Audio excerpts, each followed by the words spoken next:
I ran into this last week. Here's what fixed it for me. Setting up an ESIM on your Samsung device with Telus is straightforward. Just follow these steps to get connected. Step 1. Check compatibility.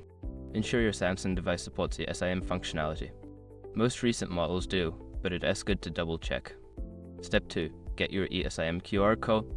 Contact Telus customer support or log into your Telus account to obtain your ESIM QR code. This code is essential for the activation process. Step 3. Open mobile network settings. On your Samsung device, go to Settings, Connections, ESIM Card Manager.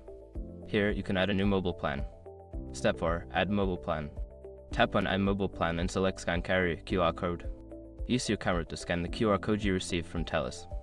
Quick gotcha, make sure your camera is focused properly on the QR code, otherwise it might not scan correctly. Step 5. Complete activation. Follow the on-screen instructions to complete the activation. Once done, your ESIM should be ready to use. You can check your network status in the same ESIM Card Manager menu. Now you're all set to enjoy your ESIM with Telus on your Samsung device.